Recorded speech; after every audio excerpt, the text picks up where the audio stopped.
మీరు ఏ కోణంతో చూస్తారు ఈ సినిమాని మీరు? నేను ఆ దశలోనే ముందే డైరెక్టర్కి చెప్పిన సందర్భాలు ఉన్నాయి, ఈ సినిమా వర్కౌట్ కాదని. వాళ్ళు కొన్నిసార్లు నమ్మారు, కొన్నిసార్లు నమ్మలేదు, నా మీద కోపడ్డారు అనే విషయాలు వేరే. ఇంకా సినిమా షూటింగ్ స్టార్ట్ అవ్వాలా, స్క్రిప్ట్ పూర్తి కాల. క్లైమాక్స్లో నా పెర్ఫార్మెన్స్ గురించి నాకు ఒక ఐడియా ఉందండి అన్నట్టు. నేను ఒకసారి షాక్ అయ్యాను, ఇదేంటి కొంచెం ఎగ్జాగరేట్గా మాట్లాడుతున్నాడు. మోహన్ బాబు అంటే ఇప్పటి వరకు ఉండే ఇమేజ్ ఈ సినిమాతో మారుతుందంటారా? ఆయన ఇమేజ్ ఏదైతే ఉందో ఇమేజ్ మార్చేది కాదు. ఇప్పుడు ఇది మల్టీ స్టార్ సినిమా నచ్చదని ఖచ్చితంగా అనొచ్చు. ప్రభాస్ను అంతగా ప్రభావితం చేసిన అంశం ఏంటండి? ఆయన కన్నప్ప అనేవాడు 5వ శతాబ్దం ముందు జీవించినవాడు. ఆదిశంకరాచార్యులు చెప్పారు, పాల్కూరి సోమనాథుడు చెప్పాడు. సో అక్కడే త్రికాల మార్గదర్శకుడు, 3 భూత భవిష్యత్ వర్తమానాలు తెలిసినవాడు.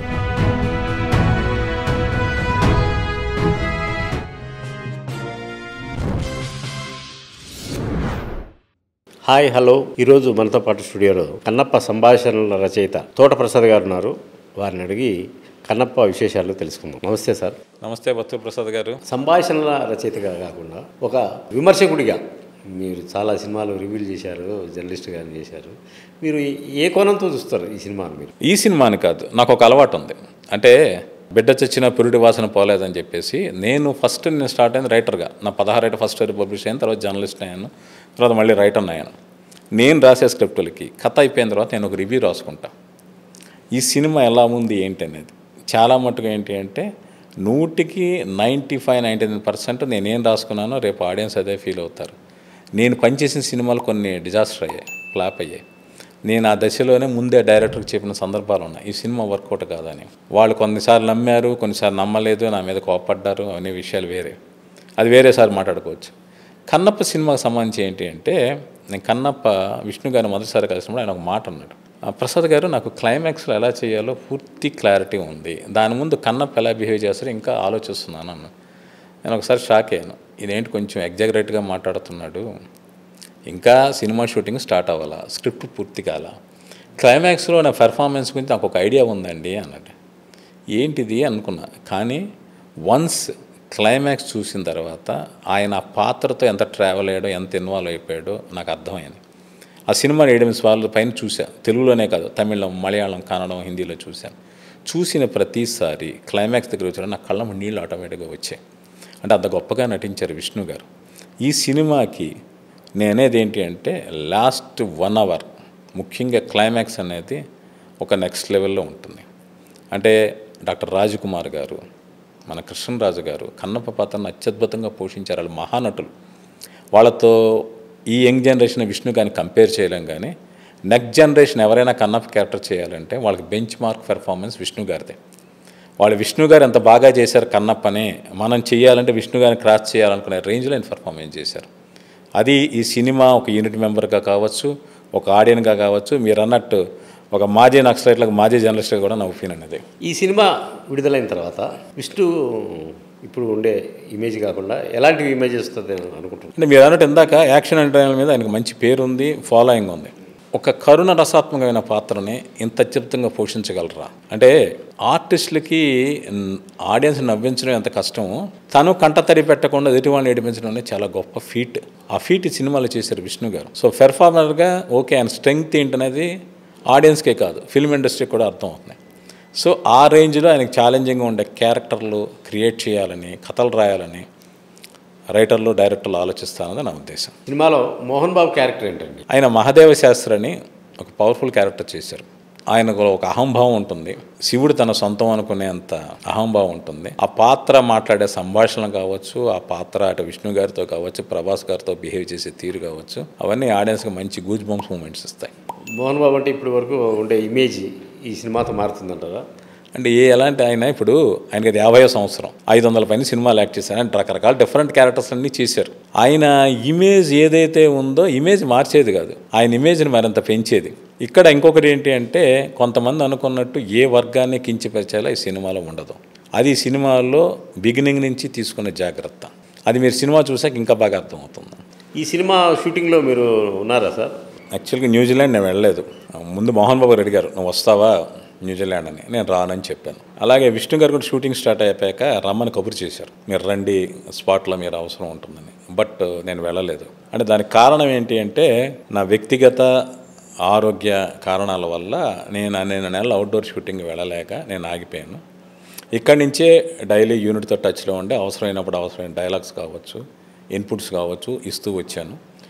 అలాగే ఇక్కడ హైదరాబాద్ రామోజీ ఫిల్మ్ షూటింగ్ జరిగినప్పుడు కొన్నిసార్లు నేను వెళ్ళాను. సినిమా మొత్తం డబ్బింగ్ అంటే కో డైరెక్టరు వాళ్ళందరూ ఉంటారు. బట్ అయినప్పటికీ కూడా యాజ్ ఎ రైటర్గా త్రూఅవుట్ తెలుగు సినిమా డబ్బింగ్ అంతా కూడా నేను దగ్గరుండి చెప్పించాను.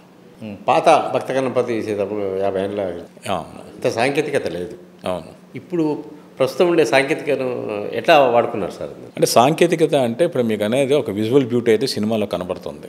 అలాగే ఏంటి అంటే నేను టెక్నాలజీ కన్నా కూడా అథెంటిసిటీ అనేది ఈ సినిమా బాగా ఉపయోగపడింది. అంటే మీకు ఇందాక చెప్పినట్టు కన్నప్ప అనేవాడు 5వ శతాబ్దం ముందు జీవించిన వాడు, ఆదిశంకరాచార్యులు చెప్పారు, పాల్కూరి సోమనాథుడు చెప్పాడు. ఇలాంటి విషయాలన్నీ కూడా ఇప్పుడు మనకున్న ఇన్ఫర్మేషన్ రీత్యా తెలుసుకుని ఇంకొంచెం అథెంటిసిటీ ఇవ్వడానికి ప్రయత్నించాం. మీరు ఒక విషయం గమనిస్తే ఇంతవరకు వచ్చిన కన్నప్ప సినిమాలు కన్నడంలో 2 వచ్చాయి, తమిళంలో ఒకటి వచ్చింది, మన ప్రింట్ దొరకదు, 1938లో వచ్చింది. తెలుగులో భక్త కన్నప్ప కావచ్చు, హిందీలో వచ్చిన శివభక్త కావచ్చు. అన్నిట్లో కన్నప్ప ఒక శివలింగాన్ని మామూలు అందరూ చూసే శివలింగం ఆకారంలోనే అతను పూజిస్తాడు, దానికి కళ్ళు అర్పిస్తాడు. కానీ సినిమా మీరు ఫస్ట్ సాంగ్ విజువల్ చూసినప్పుడు ఇప్పుడు శ్రీకాళహస్తిలో ఏ స్వరూపం అయితే పూజలు అందుకుంటుందో అదే వాయులింగం ఆకారం ఉంది. సో ఇది ఒకటి బేసిక్గా తీసుకున్న జాగ్రత్త. అంటే అప్పటికే శ్రీకాళహస్తి అన్నాడు వరం ఇచ్చాడు ఈశ్వరుడు. ఆ శ్రీకాళం హస్తి 3 ఆ శివలింగం మీద ఉన్నాయి. సో అలాగా వాయులింగం ఏదైతే ఉందో అదే తెరపై చూపించారు. సో ప్రతి చిన్న విషయంలో కూడా అథెంటిసిటీ అనేది ఇవ్వడానికి ఈ సినిమాలో జరిగిన ప్రయత్నం. అంటే ఇప్పుడు డిఐఈ అవి ఇవి అని ఏమేమి వచ్చాయి కదా సార్ ఇప్పుడు గ్రాఫిక్స్. అవును, ఆ సీజీలు అనేవి కూడా కొన్ని ఇంకా ఎక్కువ సపోర్ట్ చేస్తాయి. ఇప్పుడు మన కైలాసం ఇదివరకు ఒక సెట్ వేస్తే మబ్బులు అనేవి అట్ట మొక్కల కింద మనకి తెలిసిపోతూ ఉండేవి. ఇప్పుడు అలాంటిది లేకుండా చాలా న్యాచురల్గా అనిపిస్తాయి. అవి అలాంటివన్నీ కూడా మనకి ఇంకా మోర్ ఎంజాయబుల్గా ఉంటాయి. అంటే అప్పట్లోనే అది మంచి టెక్నికల్ మూవీ. అవును, 50 ఏళ్ళ క్రితం వచ్చినా కూడా అంటే వితౌట్ మేకప్ చేశారని విన్నాను. అప్పుడు నేను ఒకసారి చదివాను. ఆ సినిమా అడవి ప్రాంతం, అడవి బ్యాక్డ్రాప్లో జరుగుతుంది కాబట్టి బాపు గారు పొద్దున్నే లేచి టేప్ రికార్డ్ తీసుకెళ్ళేవారంట అడవుల్లోకి. ఆ బర్డ్స్ తాలూకు కొవ్వకొవ్వలన్నీ రికార్డ్ చేసుకుని ఆర్ఆర్లో ఉపయోగించుకోవడానికి. ఇది కృష్ణరాజు గారే చెప్పారు ఒకసారి ఆ సందర్భంలో. అటువంటి జాగ్రత్తలను తీసుకున్నారు. ఇప్పుడు ఏంటి అంటే మనకి రకరకాలు వచ్చిన ఒక టెక్నాలజీతో ఏ సౌండ్స్ కావాలంటే ఆ సౌండ్ డిజైన్ చేయొచ్చు, ఒక విజువల్ ఫీస్ట్ చేయొచ్చు. కాబట్టి దానికంటే ఒక 10 రెట్లు ఎక్కువ ఉంటుందండి ఈ సినిమా. మనం ఏ సినిమాని ఇప్పుడు ఒక సినిమానికి వస్తుంది కంపారిజన్ తప్పు. భక్త కన్నప్ప ఒక మ్యాగ్నమ్ ఆపస్ సినిమా, కృష్ణరాజు గారి కెరీర్లోనే కాదు తెలుగు సినిమా చరిత్రలోనే. అలా కన్నడ రాజకుమార్ చేసిన రాజకుమార్ గారు చేసిన శ్రీకాళహస్తీశ్వర మహత్యం కావచ్చు, అవేలా ఒక ల్యాండ్మార్క్ ఫిల్మ్స్గా నిలిచిపోయాయో అలాగే విష్ణు గారు చేసిన ఈ కన్నప్ప సినిమా కూడా దీని తాలూకు ఒరిజినాలిటీతో దీని అలా నిలిచిపోతుంది తప్పితే ఈ సినిమా భక్త కన్నప్ప కన్నా ఎక్కువ తక్కువ అనే డిస్కషన్ అయితే రాదు. ఇప్పుడు ఇది మల్టీ స్టార్ సినిమా నచ్చదని ఖచ్చితంగా అనొచ్చు. ప్రభాస్ను అంతగా ప్రభావితం చేసిన అంశం ఏంటండి? ఆయన క్యారెక్టర్ ఏంటి అసలు ఇందులో? ఆయన పోషించిన పాత్ర పేరు రుద్ర. అంటే దానికి ఆయన ఫస్ట్ లుక్ రిలీజ్ చేసినప్పుడు ఒక క్యాప్షన్ మేకర్స్ వదిలేరు, ప్రళయకాల రుద్రుడు, త్రికాల మార్గదర్శకుడు, శివాజ్ఞా పరిపాలకుడు అని. సో అక్కడే త్రికాల మార్గదర్శకుడు 3 భూత భవిష్యత్ వర్తమానాలు తెలిసినవాడు, ఒక గైడ్ అంటే ఒక మన దారి తప్పిపోయినప్పుడు ఒక దారి చూపించేవాడు, అలాగే శివాజ్ఞ ఇమీడియట్గా పరిపాలించేవాడు. అదే ఆయన క్యారెక్టరైజేషన్. ఇంకొకటి ఏంటి అంటే విష్ణు గారి స్క్రిప్ట్ రాసినప్పుడు ప్రభాస్ గారిని శివుడు అని చాలామంది అనుకున్నారు, అలా ఉద్దేశంతో అప్రోచ్ అయ్యారు. బట్ విష్ణు గారి మనసులో స్క్రిప్ట్ రాసినప్పుడు మాతో మాట్లాడింది ఏంటంటే ప్రభాస్ ఈ క్యారెక్టర్ చేస్తే బాగుంటుంది, క్యారెక్టర్ చేస్తే బాగుంటుంది అంటుండేవాడు. బట్ ఆయన చేస్తాడో లేదో తెలియదు. ప్రభాస్ గారు మొత్తం స్క్రిప్ట్ విన్నాడు. ఆయన కన్నప్ప స్క్రిప్ట్ మొత్తం విని నేను రుద్ర క్యారెక్టర్ చేస్తాను అడిగాడు ఆయన. అది ఆయన ఛాయిస్. స్వచ్ఛందంగా నేను శివుడి క్యారెక్టర్ కాదు రుద్ర క్యారెక్టర్ చేస్తాను అంటే రుద్ర క్యారెక్టర్లో స్పెషాలిటీ ఉంది. ఒకడు పాన్ ఇండియా స్టార్ ఆయన రకరకాల క్యారెక్టర్లు చేశారు. బట్ క్యారెక్టరైజేషన్ ఆయన విపరీతంగా ఆకట్టుకుంది. అందువల్ల తనకు తాను సెలెక్ట్ చేసుకుని చేసిన పాత్ర అది.